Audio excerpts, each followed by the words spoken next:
They can go anywhere and see everything. You can run, but you're only going to go to jail tired. They can bring death from above. The most devastating killer for ground force commanders. Or they can be an aerial lifeline. Roger, looks like we've done our survivor. They're heavy lifters and firefighters. Start your pre-flight checks and buckle in, because now it's helicopters on Modern Marvels.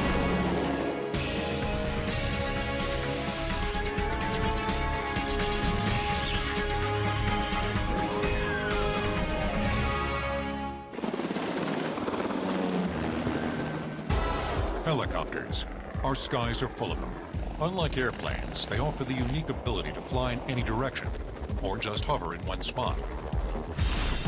And when this ability is combined with lethal firepower, you get the AH-64D Apache Longbow, the deadliest helicopter in the world. At the U.S. Army's Fort Rucker in Alabama, they train pilots to fly this bird of prey. The AH-64D, it's primarily an attack helicopter, or a gunship as we call it. Its primary mission is to attack, and what it does is it actually goes to where the tracers are coming from and actually engages the enemy that are engaging our friendly forces on the ground. With a top speed of 182 miles per hour, the Apache gets there fast, ready to unload an array of deadly fire. These are the 19-shot rocket pods. Inside each we can fit 19 2.75-inch folding fin aerial rockets. They come in multiple configurations. On the inboard pylon, we have the Hellfire missile rack. These are laser-guided anti-tank missiles.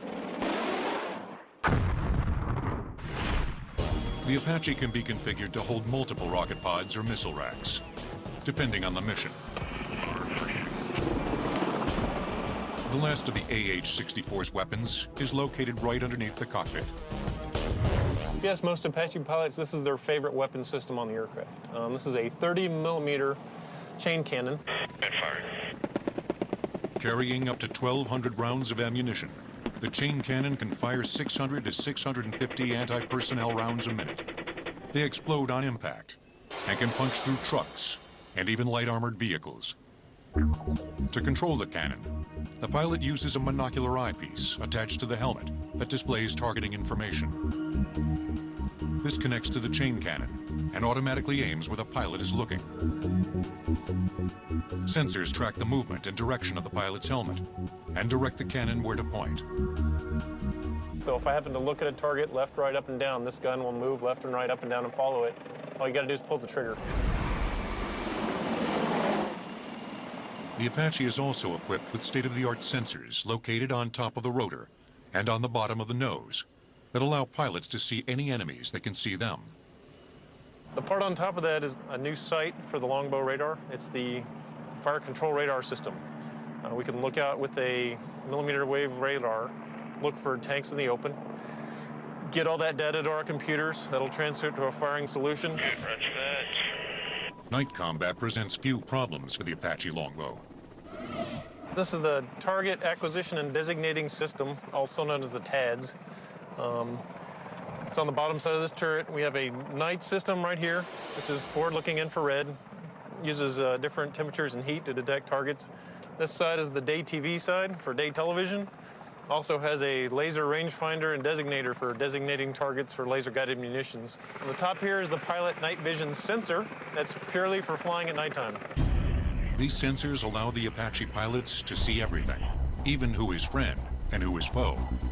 We don't indiscriminately just shoot at people. With this aircraft, because of its digital capability, we can zero in on just those people that are doing bad things. The Apache's extreme lethality also makes it a threat deterrent. The mere presence of the Apache in the sky is often enough to dissuade the enemy from attacking friendly ground forces. Sometimes all it takes is for us to show up and the enemy stops shooting and they disappear. While some Fort Rucker recruits are learning to master the deadly art of flying an Apache, others are learning to fly the UH-60M Black Hawk helicopter. Unlike the Apache that's designed for the specific purpose of attack, the Black Hawk serves a multi-purpose role. This is a UH-60 Mike model Black Hawk, and the UH-60 is a utility helicopter. The UH-60 is probably one of the most versatile aircraft in the Army, and it can conduct mission from ranges of air assault operations and combat, which we can take fully loaded combat soldiers in air assault missions onto the battlefield. And then we can turn around and pick up logistical supplies from sling loading water, pallets, or MRE pallets, or ammunition to help resupply soldiers. We can do medevac missions, which is picking up casualties on the battlefield, delivering to the medical treatment facilities, which has drastically increased the survivability on the battlefield. Number 1 and number 2 battery utility bus circuit breakers are in. The Black Hawk helicopter crew includes 2 pilots. To fly it, the pilots must use both hands and feet. The helicopter's superior maneuverability comes with complexity. The key to understanding how to fly a Black Hawk or any helicopter starts at the hub. The hub is a central portion of the rotor system. It's the part where all 4 rotor blades hook together. The hub or rotor disc tilts to give the helicopter directional flight and is controlled by the cyclic. This is the cyclic. This provides us directional control, either at a hover or in a cruise flight mode. With a cyclic, I'm actually tilting the rotor disc in the direction that I'm pushing the cyclic.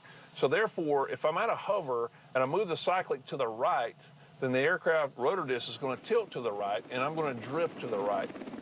If I push the cyclic forward, the rotor system is going to tilt forward, the aircraft is going to go into a descent, and I'll look outside and the houses on the ground are actually getting bigger because I'm getting closer to the ground. To control the lift or thrust of the helicopter, the pilot uses the collective. The flight control that I have in my left hand here is called the collective. And it's called the collective because it collectively puts blade pitch angle into all 4 rotor blades at the same time. The more pitch I want in the rotor blade, the higher I pull the collective. The pitch angle determines how fast the helicopter will lift off the ground in a hover, or how fast it will fly in flight. A 0 angle will produce 0 lift. As the pitch increases, the blades will push more air downward, resulting in greater lift.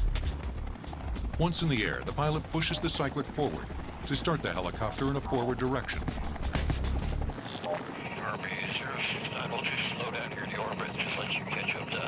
As the pilot flies the aircraft, he uses the tail rotor to keep the nose of the helicopter pointing forward.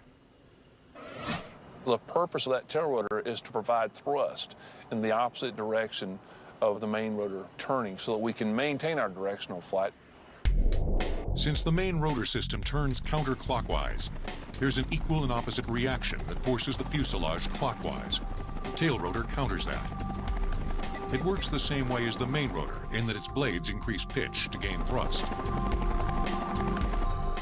To maintain a pitch that will keep the helicopter moving forward, the pilot uses his feet to control the tail rotor. If I push left pedal, then that causes the nose of the helicopter to turn left. And then I use counter pressure on the opposite pedal to stop that motion. The Black Hawk has 2 crew chiefs who are responsible for everything that happens from the cockpit back. We have 2 crew members that sit in the back of the aircraft, and they're predominantly crew chiefs and door gunners. And they assist with the loading and unloading of the aircraft. We're a utility helicopter, so we want to get in and get out, and the door guns are predominantly there to assist in the suppression of the enemy and provide area coverage. The UH-60M Black Hawk helicopter is the successor to the old UH-1 Huey from the Vietnam War. The Hueys became the workhorses of the military, and much like the Black Hawks, filled many different roles. They evacuated wounded soldiers, transported troops, dropped supplies, and were even used as gunships.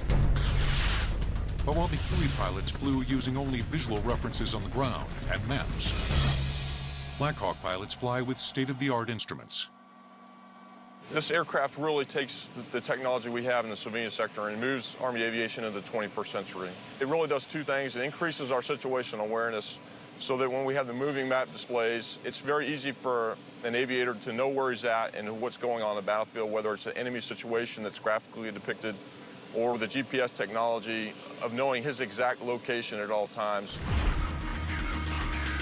Along with modern navigation systems, the Black Hawk incorporates an onboard autopilot system known as a flight director. It allows the helicopter to fly itself. You actually control the airspeed, altitude, heading, or course, make the aircraft fly a flight plan with the flight director and never touch the conventional flight controls. That reduces the pilot workload and allows the pilot to focus his attention in other areas. These Blackhawks are used for many different operations and even do a little light lifting. But when the military needs to do some heavy lifting, they call in the Marines and their CH-53E Super Stallion. It is a heavy lift helicopter. CH-53 Echo Super Stallion. It's the largest helicopter in the military. It dwarfs some of its flashier cousins. The Blackhawk weighs just over 10,500 pounds and stands 16 feet 10 inches high. The Apache weighs in at nearly 11,500 pounds and stands 12 feet 7 inches high.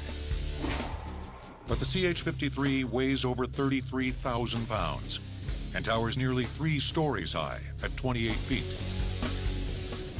Not only is the CH-53 the largest helicopter in the military, it's also the strongest. The Super Stallion can carry internal loads of up to 20,000 pounds in the cargo hold, or external loads of 32,000 pounds hung underneath the aircraft. It can carry everything from armed troops to armored vehicles. Well, the primary mission of the helicopter is assault support, carrying troops and equipment around the theater or wherever we're operating at to make sure that they get the supplies they need, the equipment, the ammunition, and basically moving Marines around. To complete these missions, it takes 2 pilots and 3 crew chiefs, who are responsible for loading up the inside. We call it beans, Band-Aids, and bullets. We can take anything in the back. Or hooking up external loads underneath. It's either a single point lift or a dual point lift. Dual points are usually for longer, wider loads so that you can keep the load from spinning.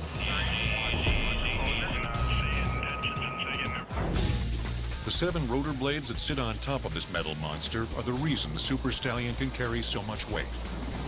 They're so strong that the blades create downward winds in excess of 85 miles an hour. We're up on the rotor head on the CH-53 Echo, and from here out it's about 400 pounds. Put things in perspective, there's 7 of them. That adds up to 2,800 pounds. 2,800 pounds can lift 73,500 pounds. The mechanical muscles that move these blades come in the form of 3 GE engines that produce 12,000 horsepower. We're not worried about how much power we have to pull to make a turn or climb or descend. We've got it there at our fingertips. When you're operating in environments where it's very difficult to travel over roads, especially in the environment we've seen over the last 6 years where IEDs, explosive devices, roadside bombs become a major issue, we're able to move a lot of equipment over the air without that threat to worry about. Nevertheless, in these environments, there's the real threat of being shot down. If the worst happens and the engines fail,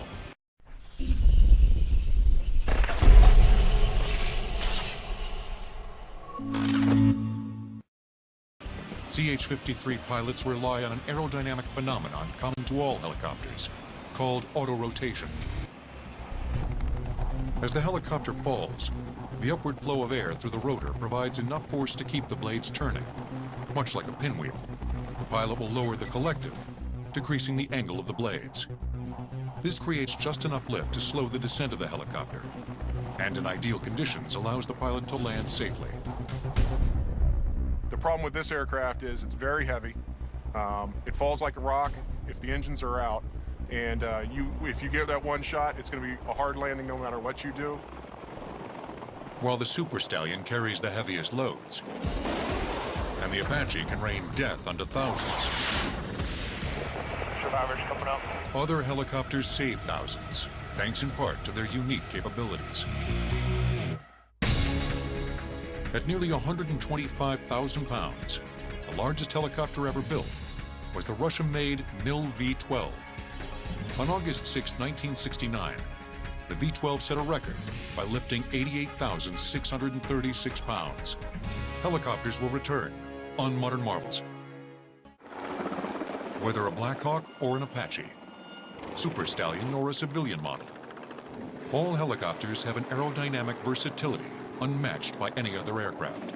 They can go up, down, sideways, backwards, and forwards.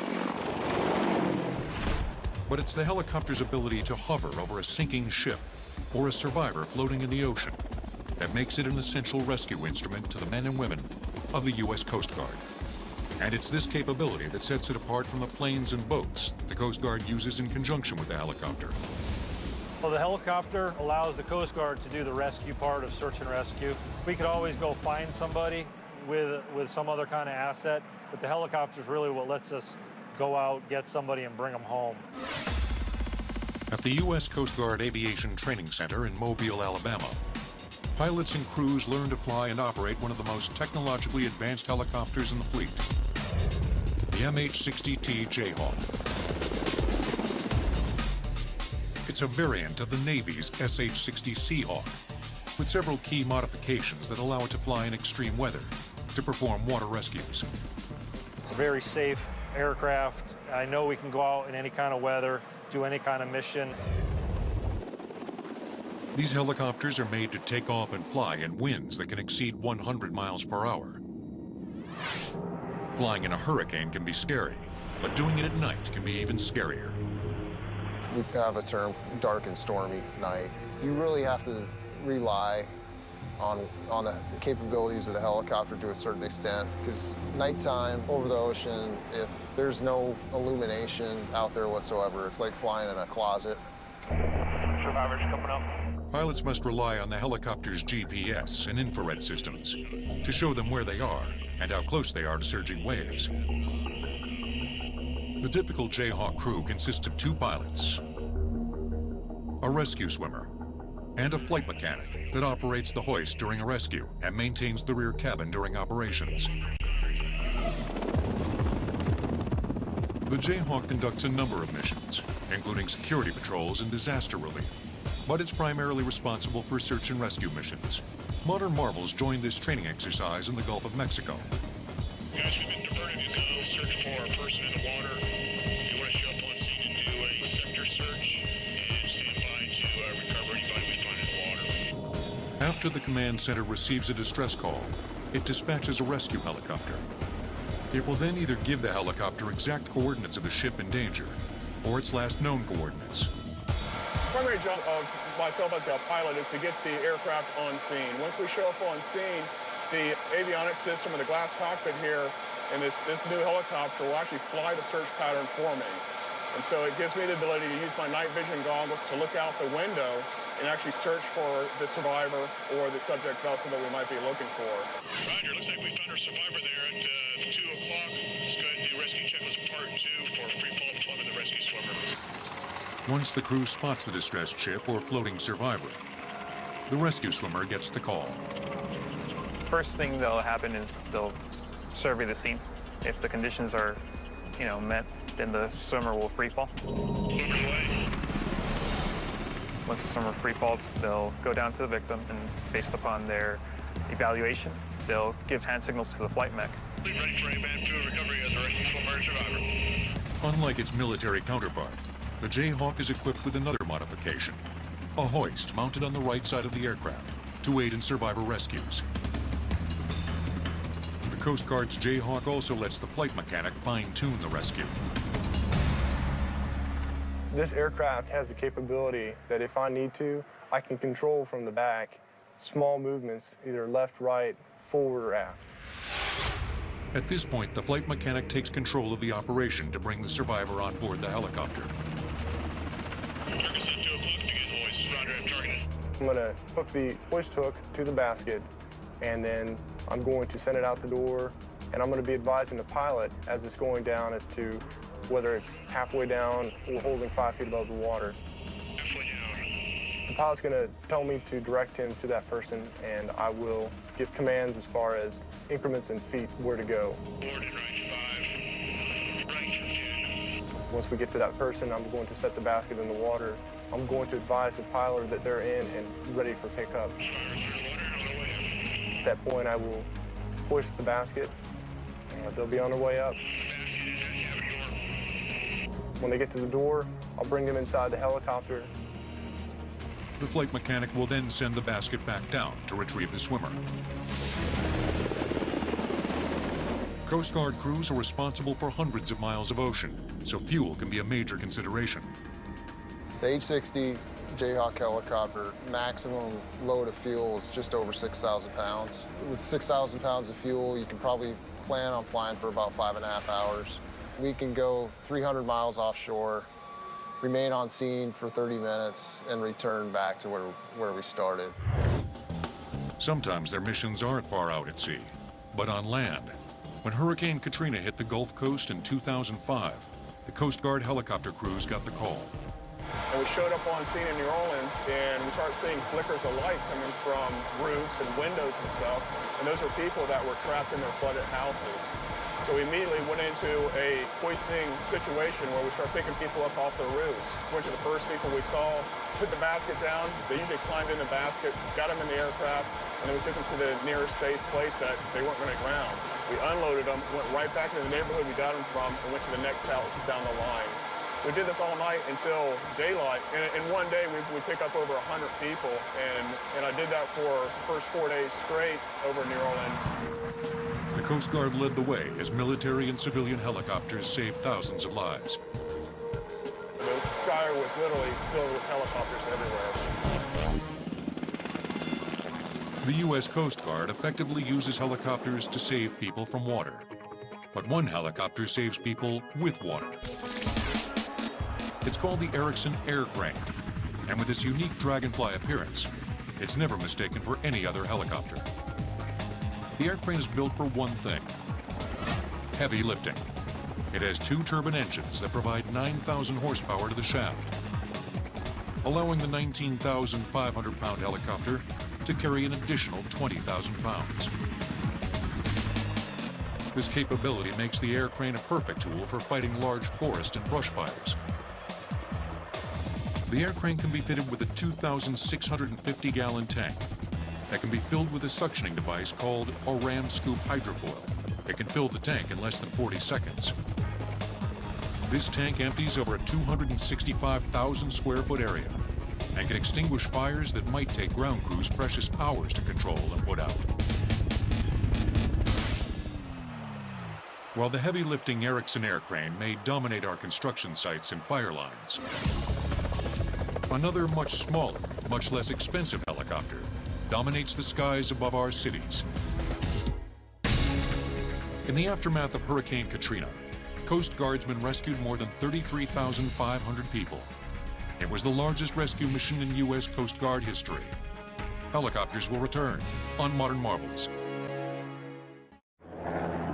This is the helicopter that dominated the civilian market for nearly 4 decades. It's called the Bell Jet Ranger. A Bell helicopter was the first helicopter that really was successful in the commercial market, and the ones that you see on TV, for instance, in old movies. Born in 1967, it soon became a favorite of police departments, news stations, and wealthy businessmen all over the world. But these jet turbine-driven helicopters came with a high price tag. By 1971, they cost nearly $115,000. That's the equivalent of nearly $600,000 today. Ex-Bell engineer Frank Robinson decided he could make a helicopter that would be cheaper to fly and maintain. In 1979, Robinson Helicopters started to manufacture the 2-seat R-22, selling them for the same price as a high-end luxury car, about $40,000. They still make the R-22 today. Robinson began selling the R-44, a 4-seat version, in 1992 for $235,000. While Bell's jet helicopters still fill a role for many companies, in 1988, Robinson's helicopters first sold more than Bell, and they've done so every year since. Robinson started with a cheaper, more efficient engine. The R-22 model uses a 4-cylinder piston engine instead of a jet turbine, while the larger R-44 uses a 6-cylinder engine. That is by far the most practical type of engine to use in a small, light helicopter like ours, because it burns a lot less fuel than a turbine. Though less powerful than turbine engines, they still push the R-22 up to a top speed of 110 miles per hour, and the R-44 to a top speed of 135 miles per hour, giving them both a range of over 350 miles. Along with an economical engine, Robinson streamlined the design of his helicopters. Well, we've kept the design very simple, very lightweight, and yet very, very reliable. The features of our helicopters are designed for efficiency, for speed, to keep the noise level down. And what you probably recognize if you see one flying over, it tells you that it's one of ours. It has a tall mast. The rotor is up considerably higher than the rest of the fuselage. And we do that because it allows us to use a large diameter rotor, which is more efficient than a smaller diameter rotor. The larger mast allows the blades to extend over the aft rotor. But before they fly, they all start out as nuts and bolts and sheet metal. The raw materials come in one door and they end up going out another door as a finished flying helicopter. Nearly every part of every Robinson helicopter is made in-house and entirely built by hand. And that process starts with cutting and shaping the metal into specific sizes to be sent to the sub-assemblies. This is where all the parts are constructed before being sent to final assembly. Here, parts like the tail boom, rotor blades, cabin, and landing skids are assembled into a complete helicopter shell.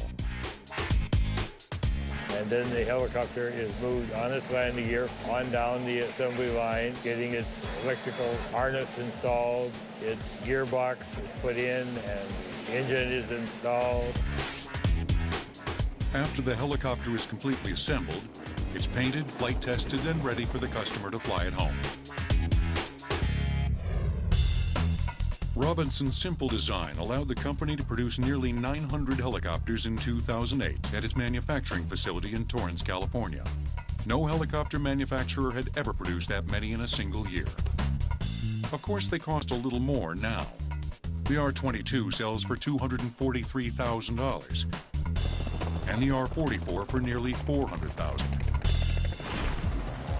One agency that realizes the value of a Robinson helicopter is the El Monte, California Police Department. They maintain a fleet of 3 R-44 helicopters that have been converted for police use. You have a high candle power searchlight, which is used to illuminate ground person at night.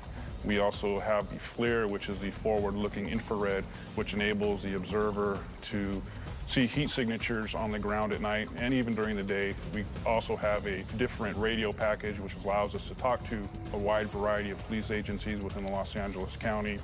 And there's other equipment such as LoJack, which is a vehicle locating device. Even with these extra add-ons, Robinson helicopters operate for a third of the cost of larger, more expensive police helicopters.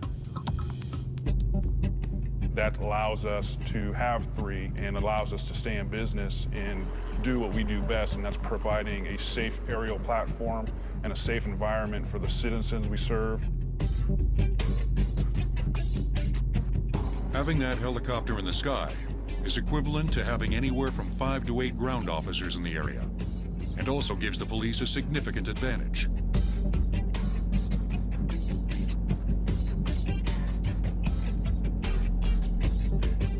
The police pilot relies on ground communication to get the helicopter into the right position. Once he locates the fleeing suspect, the co-pilot or tactical flight officer directs the ground forces. He will also monitor the FLIR system and searchlight at night until the suspect is apprehended. Regardless of how much time and effort is put forth in trying to escape from the police officers, they already know that the helicopter's there, they're going to go to jail eventually. You can run, but you're only going to go to jail tired. The police departments aren't the only organizations taking advantage of Robinson helicopters' low costs. We have other versions of that same basic helicopter which are used for TV broadcasts, so the TV stations can buy that particular model and all the equipment for their gyro-stabilized cameras. microwave transmissions are all built right into the basic helicopter. These helicopters end up flying for industries all over the world. About 70% of all of the helicopters that we manufacture are exported all over the world. And some of our most active markets right now are places like South Africa, Australia, New Zealand, and of course all of the European countries. The Robinson fills an important niche in an economically cautious world. But if you've got the money, you might prefer one of these tricked-out choppers. In 2000, Jennifer Murray became the first woman pilot to circumnavigate the Earth in a helicopter. She did it in a Robinson R-44. Helicopters will return on Modern Marvels. Helicopters aren't just for police forces and the military. Some individuals and corporations like the luxury of commuting as the crow flies. For that, many people turn to Bell helicopters. We offer any helicopter for any need, whether that's corporate or VIP travel to and from the golf course and the boardroom. Any of our products in our line currently can suit any of those needs. Once you decide on a helicopter, Edwards & Associates is Bell's completion house of choice. Edwards & Associates takes a Bell helicopter like this right off the line and customizes it from the inside out. When a customer wants to buy an aircraft, the first thing we need to know is what kind of configuration do they need? Is it corporate? Is it utility, VIP? Just what type of equipment do they need? We figure out what would best suit their mission requirements, and then we build the aircraft from that proposal. And that can be costly, up to $2 million just for customizing. It starts with an 800-mile flight from Bell's manufacturing plant. Using only a basic instrument panel, the helicopters make their way from Maribel, Canada, to a facility in Piney Flats, Tennessee. This is what we start with when we begin our completion. It's what we call a green aircraft. It has no avionics, nothing installed, just the bare bones aircraft. Edwards disassembles the helicopter to start the customizing process. The helicopter then goes into the completions hangar, where workers install the wiring and flight instruments. Workers run wiring through the helicopter to connect the instrument panel in the front to the computer systems that control it, placed in a rear compartment. After we finish the installation of the avionics and all the wiring and we've buttoned up all the panels, this is when we start to install the interior. Customizing the interior starts with a plastic trim kit that will cover any wiring or equipment that was previously installed. Next comes carpet. And if you don't want a solid color, we can have something such as this or this. All we got to do is get your design that you want, have a computer rendering done of it, and sent to the carpet company where they can manufacture it, whatever your logo is, however you want it to look. The seat covers come with the same options. Once the customer has chosen the colors and materials for the seats, they're handmade and installed. The next step is plating. We have several examples here of some plating. Here's some door trim. This goes around where you open the door. There's hundreds of colors of plating, different styles, brushed aluminum, brushed gold, whatever you would like to have. If we put reclining seats in, had cabinets up where they could talk on the phone or work on their laptop, had monitors that actually would rise up. The sky is the limit, anything you want to do. But they aren't finished yet. The last step is the paint. And this is where the customer can really make the helicopter his or her own. In just 4 months, the workers at Edwards & Associates take a helicopter straight off the line and turn it into a hovering luxury suite. For those that can't afford an Edwards conversion, there's still hope. Rotorway International in Chandler, Arizona, manufactures experimental helicopter kits that deliver to your door. An experimental helicopter is a helicopter that is within easy reach of anybody to purchase, and it allows them to build the helicopter themselves. It also allows them to invest their time and save exponential dollars. Rotorway's 2-seat A600 Talon is just over $100,000, some assembly required. It can fly as fast as 100 miles per hour. It can reach a ceiling height of approximately 8,000 to 10,000 feet. And it is designed to give everyone the satisfaction of flying in a helicopter. We think that anybody can build this helicopter. Rotorway tries to make it easy on the garage mechanic. They assemble some of the more complex components for the customer, including the drive assembly, tail boom, and most importantly, the engine. We will send you a proven, dyno-tested, ready-to-install engine for your helicopter. One man that knows all about building a Rotorway helicopter is flight instructor Chris Strachan, who's building his third A600 Talon at his hangar in Van Nuys, California. It's a very simple process. They do most of the difficult stuff, and it's this 49%, 51% rule. The 49% that they do is all the difficult stuff, and then the other 51 is you just putting bolts together and brackets and actually putting it together. It's almost like you just need your normal tools that you have in your backyard. That's pretty much all you need. Here at the factory, we make the parts cards where we take each part that you need, put it on the parts card, laminate it, put it in your crate, and you're good to go. Each parts card has a specific label on them with on your blueprints, explains to you exactly where each part needs to go. What I really like is rather than getting a box of bolts, they kind of shrink wrap them onto the card, each bolt with a number, exactly where it goes. As a first-time builder, we supply you with construction manuals and videos, which take you step by step through each phase. Then it's up to the customer. First step, order stage 1 of 4 shipments of crates. The customer then decides when to receive the next shipment. When you are ready for stage 2 of your helicopter kit, it will include some very high-end components, which are the drive and main drive systems and the body. The main drive system is a very intricate part of the helicopter, and that is the second step you will take. The drive assembly is what links the engine to the rotor blades. The helicopter begins to take shape at this stage. Once you receive Group 3, that will include your tail rotor system, some of your main drive pulleys, your oil system, and your engine cooling system.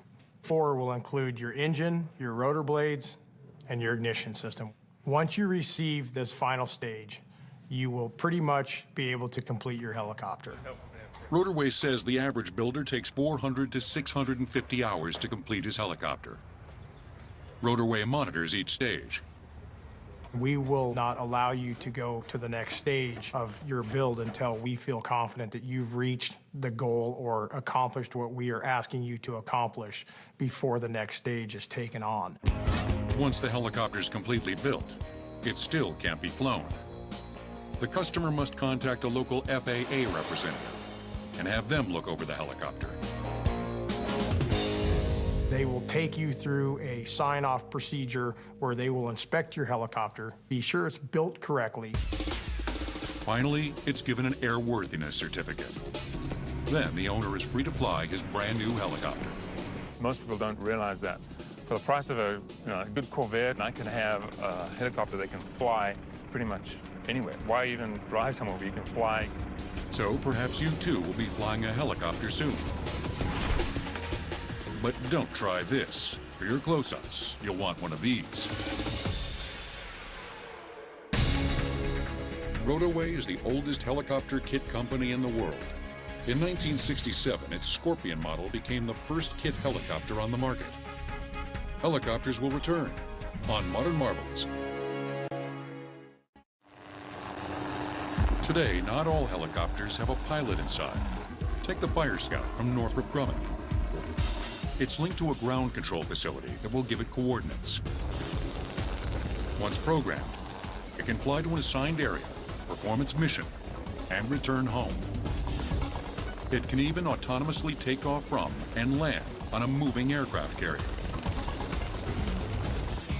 Northrop Grumman modified a full-size Schweitzer 333 to create the Fire Scout.